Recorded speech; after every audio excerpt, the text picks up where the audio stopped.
Hello, Old School Gamer 1971 here, greetings one and all, especially to you, Millie and Lloyd. Today my third hour thoughts is on Dark Souls Remastered. I've been playing this game for around 3 hours, and this is what I think.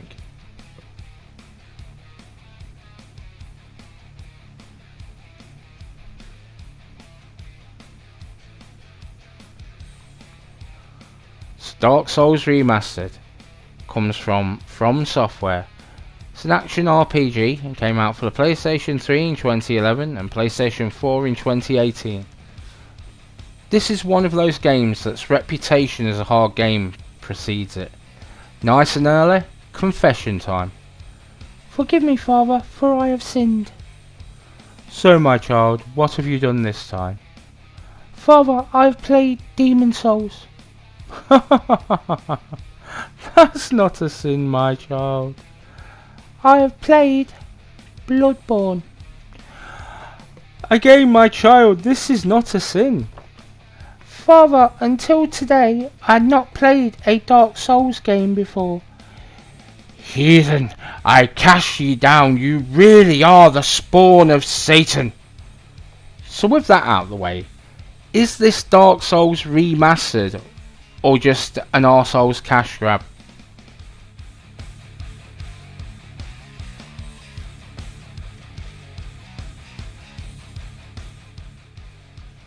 From Software started as a developer for the original PlayStation.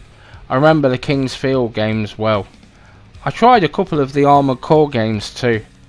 I also quite like the Enchanted Arms game for PlayStation 3, but the Souls games are something else. Not many developers have made their own genre of games. You would be going back generations of consoles till the last time. Yes, steps forwards in many of the genres, but not whole new genres. The first game, Demon Souls, is arguably harder than this game. It too is getting a remake later on next year. Bloodborne was also really good. You need to be aggressive and smart to get anywhere with the game, but today we are discussing Dark Souls and thoughts about that game.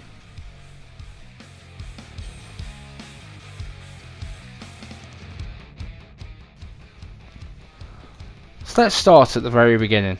The game opens to an epic opening. It opens telling you some of the lore of the game. So, RPG 101. Maybe I will do a list about this at some point, but the rule is, for any RPG to really work, it needs its own lore. Now, it doesn't have to be quite on par with Tolkien, but the story has to be interesting. But without one, RPGs or adventure games fall apart. So how does this one's lore hold up? Quite well, to be honest. It doesn't follow down the normal roads, the cliches, elves, dwarfs, goblins. After the history lesson, you are resurrected. Yet again, I like this.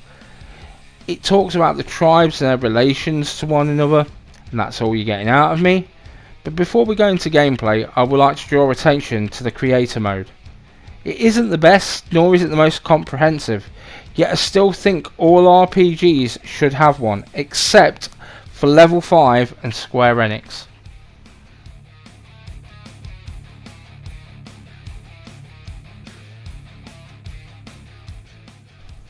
So let's start dissecting this bad boy with gameplay. It is so tempting to do a cop out with this review. Gameplay, Souls game. But not going to cop out here. First of all, some warnings. If you like a challenge, this game could be right up your alley. It's a hardcore hack and slash with RPG elements. In a world where everyone and its mother is after you.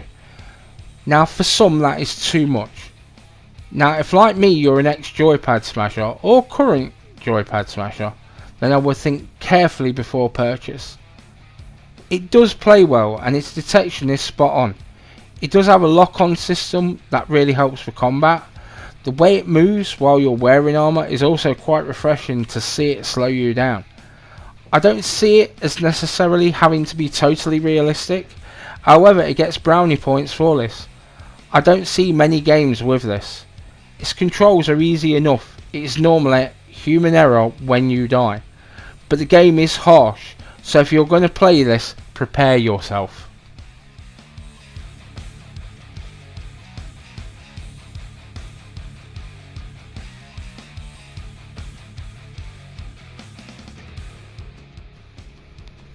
So I feel this game has atmosphere due to the consistent threat from enemies. This really makes the game stand out. Nothing seems impossible, but at the same time everything is a threat. Every battle matters, even terrain makes a difference. Seeing or hearing an enemy really sets you on edge.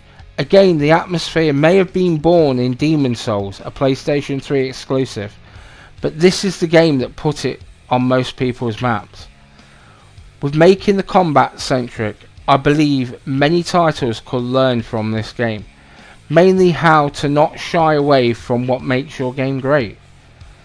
That it doesn't have to be about a lot of things, but make your mechanics strong, and then your game could become something greater. Too many times have companies just thrown everything against the wall and hope something sticks. This knows what it is and sticks with it.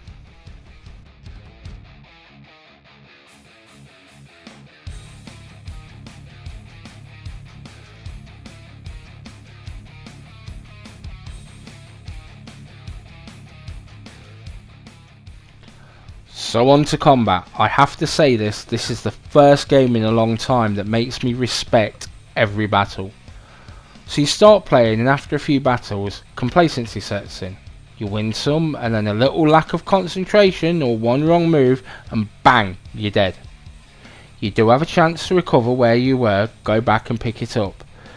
Combat does allow you to grind up some levels, but still one or two mistakes and you're dead. To me this is a good thing. Too many times with games have I grinded up to be OP, and yet with this game, always within reach and yet always dangerous. It makes combat a thrill ride. So how do you overcome this? Right, first off, patience and learning. You need to learn how to take them down. Next up, expect to die many times. This is powerful, of course. Once you have all that down, it is then becoming smart and aggressive at the same time. Once you have timing down, combat becomes easier. Then complacency sets in and repeat. I love the combat on this game. It's something different that works. Not many times do you see something new in combat in a game.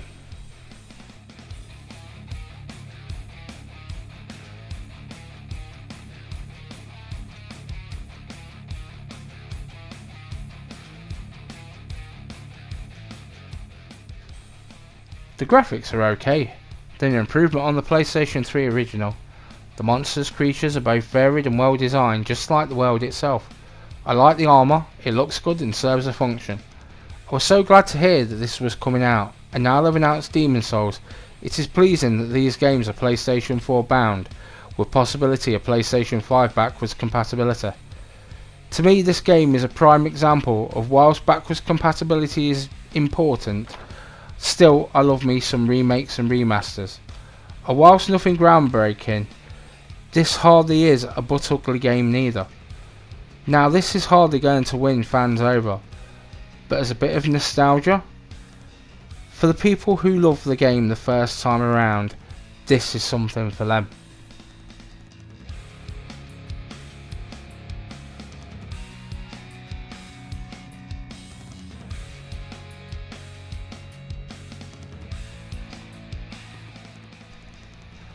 Okay, stop the fanfare, stop the fanfare, stop the fanfare.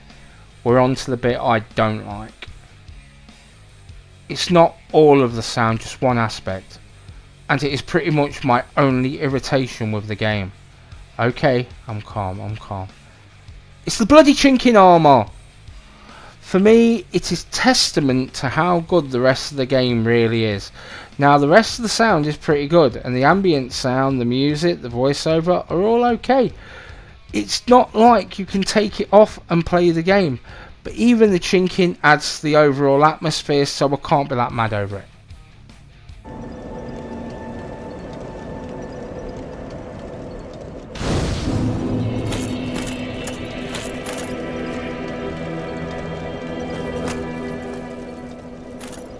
So is it interesting after 3 hours? Most definitely.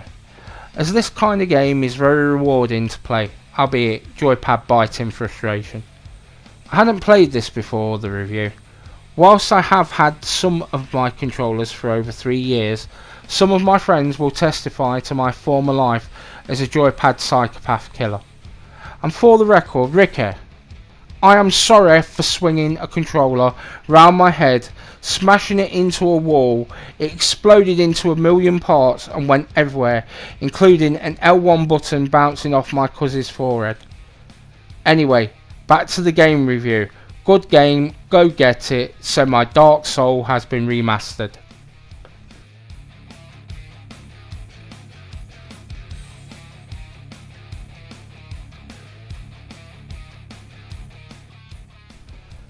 So that about wraps it up. I hope you all have a good day. If this has been helpful in any way, like, comment, share and subscribe. Helps the channel grow and makes an old man happy. Old School Gamer 1971, signing off.